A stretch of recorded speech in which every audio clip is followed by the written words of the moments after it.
Hello, my friends. I want to start by thanking all the subscribers and sponsors of the channel, as well as everyone who likes and comments under the videos. You're really helping the channel grow, and I'm very grateful to all of you. And today, let's begin with some new and interesting statements from Trump. This time, he said that Ukraine could win the war, but won't. That Ukraine could possibly win the war and Well, they could. territory, but now They could it's still win it. I don't different. think they will, but they could still win it. I never said they would win it. I said they could win. Anything can happen. You know, war is a very strange thing. A lot of bad things happen, a lot of good things happen. If you look at the Middle East, I would say prior to us hitting Iran so hard, we could have never made that deal because you would have had a dark cloud over the Middle East when we took out their nuclear capability, which was one of the great military maneuvers of all time. It was flawless. You saw that. However, when it comes to Russia, he is clearly afraid to strike, and that's why he can't stop the war. Trump was also asked how he feels about Putin attacking civilian cities. On Thursday, did you discuss his ongoing attacks on civilian areas in Ukraine? Yeah. Did you say cut it out? Did you say show an article of good faith to me? I did. But as you know, most of the people dying are soldiers. The soldiers that are dying in Russia and Ukraine, it's unbelievable. 5 to 7,000 a week. Can you believe it? And I look at that and I say it's pretty amazing. But in addition to that, there are attacks on Kiev and some of the other places. And it's human lives, but the big number of human lives are soldiers that are being killed in the battlefield. Friends, share your thoughts about this in the comments below. As a result, journalists suggested that Trump provide Ukraine with more weapons to defeat Russia. You have within your power, you're the most powerful man on earth. Why don't you just enable Ukraine to finish this war tomorrow? Well, if you knew anything about what you were talking I do, about, you'd I be do. able. You do. And I know I don't think you do. Really, they I don't just think need you the do weapons. because it's a little more complicated than that. But it sounds easy. We're in the process of trying to make a deal. If we make a deal, that's great. If we don't make a deal, it'll be a lot of people are going to be paying a big price. Overall, Trump doesn't want to transfer more weapons to Ukraine, including Tomahawks, to end the war militarily. He still believes that a diplomatic agreement with Putin is possible, and he's even stopped imposing new sanctions. Meanwhile, Ukraine's main intelligence directorate stated there are no longer any forecasts for the end of the war, and Russia is preparing for active combat operations this winter. We hear several predictions that combat operations might end by the end of this year.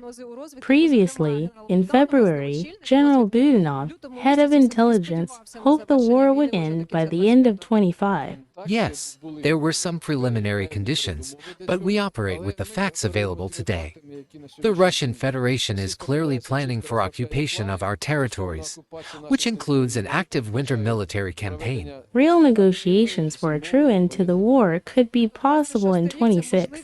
We'll see based on the results of our politicians' work. So let's move straight to the situation on the front line, since it seems that the war will continue for a long time.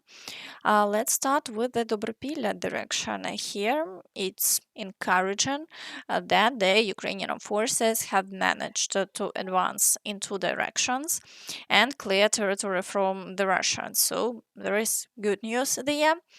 But unfortunately, the Russians have also managed to advance slightly toward Sofiivka. So in any case, the fighting continues, and it's obvious that the Russians want to straighten the front line, so they are putting a lot of effort into this and are assaulting Shahova, Volodymyrivka, and Sofiivka to capture these villages and strengthen the Dobropillia direction. And then, of course, the Ukrainian forces will not be able to cut it off, so the situation here still remains difficult. in the Pokrovsk direction. Unfortunately, the Russians have managed to advance in Novoekonomichne, and again, this settlement is almost completely under Russian control. In addition, the Russians are assaulting Rodinske, Krasny Liman, the outskirts of Mirnograd, Promень, Sukhy Yar, Lysivka, Pokrovsk, Molodetske, and breaking through in the area of Udachne, Kotline, and Zvirove. At the same time, the situation in Pokrovsk remains very difficult. There are no official confirmations of Russian advances in the city center, but judging by the Ukrainian forces' videos, where the Russians are being destroyed, they're already in the western part of Pokrovsk, in the area leading to the village of Hryshine. Russian losses have also been recorded at the railway station, and this is not the first Russian group destroyed there. At the same time, the Russians claim to have captured Sobachovka, but the Ukrainian side hasn't yet confirmed this information, so we wait. Friends, the situation is really developing very dynamically. Advancing in the city is much easier for the Russians than across open fields. There are places to hide in the city, so they can really move into the northern part of the city, but the Ukrainian forces are trying to destroy them there. In any case, fighting is already moving into both the central and northern parts of the city, so the capture of the city is in full swing. And in any case, the Russians are concentrating a large number of reserves in the southern outskirts of the city, which is fully under their control. Therefore, soon, with a large number of troops, they will begin moving north. And what will happen next, I think everyone understands. Moreover, if we look at the situation more broadly, we see that near Krasny Liman and Rodinske, the Russians are also advancing. And here, to create an encirclement, they will need to cover only a few kilometers from each side.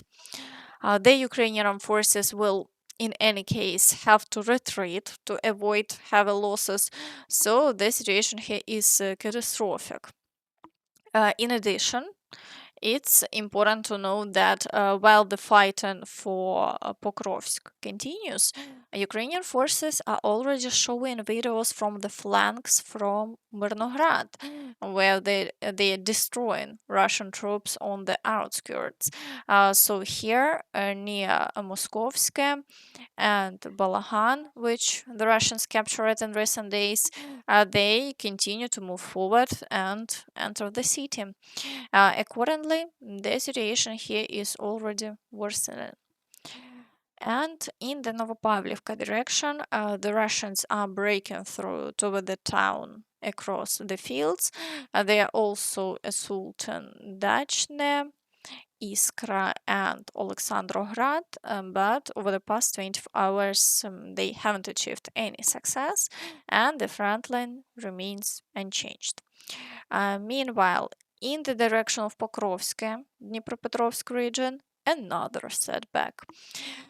The Russians broke through to Oleksiyevka across the fields. Recently, the Ukrainian forces managed to push them back here. A few days have passed, and the Russians have already regained these positions. So now they again assaulting Sosnivka, Verbove, Vishneve, and Novomykolаivka. Activity here remains extremely high, and the front line continues to shift. In the Huliaipole direction, the Russians have also captured Poltavka, advanced in Malinivka, and are already moving across the fields beyond the village. So the situation here is also worsening, and the Russians are actively advancing toward Huliaipole. In the Zaporizhzhia direction, assaults are reported in Stepove, and the Russians are breaking through near the village of Plavny. However, they haven't achieved any new successes, and over the past 24 hours, the situation has remained unchanged. In the Kherson direction, the Russians continue attacks near the Antonivsky bridge. However, they haven't achieved any success, and the front line remains unchanged. Now, moving to the Kostiantynivka direction. Here, the Russians have managed to advance slightly in the area of Yablonivka and have also captured the village of Alexandro Shultine. They continue assaulting Pleshivka and are breaking through near Rusin Yar. But the Ukrainian forces have managed to push back the Russians slightly near Novopavlivka, so there is a small success here as well. In the Kramatorsk direction, the Russians are assaulting Orikhovo-Vasilivka, but over the past 24 hours, the front line hasn't changed and the fighting continues. In the Siversk direction, the Russians continue attacks on Yampil and Dronivka and are breaking through closer to Siversk. They have also managed to advance slightly from Zvanivka, so towards Zvanivka, but the Ukrainian forces pushed them back near Vasyukivka. Thus, the fighting continues here and the front is slowly shifting, sometimes in favor of the Russians, sometimes in favor of the Ukrainian forces.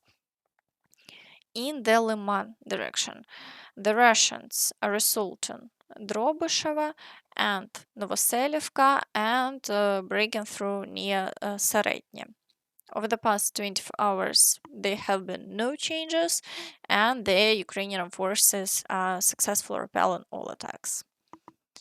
In the Borova direction, the Russians are not conducting any new assaults, and the situation here remains unchanged.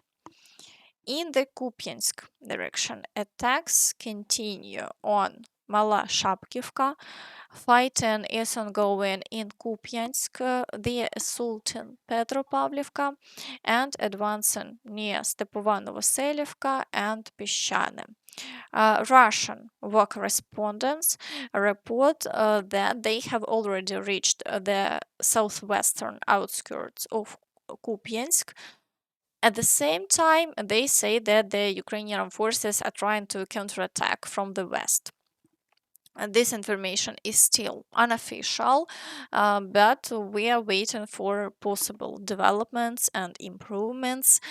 So far, we see that the Russians here, as in Pokrovsk, continue to gradually advance through the city. In the Dvorichna area, no new assaults have been recorded, and over the past 24 hours, the situation has remained unchanged. In the Velykyi Burluk direction, the Russians are advancing toward Kolodezny and are assaulting Dvorichansk and Bolohivka. However, over the past 24 hours, they have had no success and the front line remains unchanged. In the Kharkiv direction, the Russians are still not conducting any new assaults, and the situation remains stable. Attacks are only recorded in Vovchansk and the village of Tykhe, but the Ukrainian forces are successfully repelling all attacks, and there are no changes along the front line. In the Sumy direction, the Russians are conducting attacks near the villages of Kostiantynivka and Novomykolaivka, but they have had no success and the situation remains unchanged. Meanwhile, a representative of the main intelligence directorate, Skibitsky, stated that the Russians are increasing the range of their attacks with aerial bombs. Indeed, During September and October, Russia developed and now has reached final combat test use of aerial bombs with new guidance models. They estimate the combat radius of such bombs to be about 200 kilometers.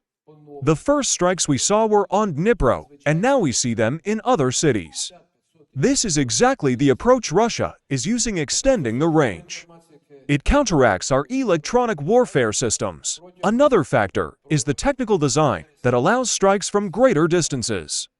Unfortunately, they are now moving into medium-scale production of this weapon.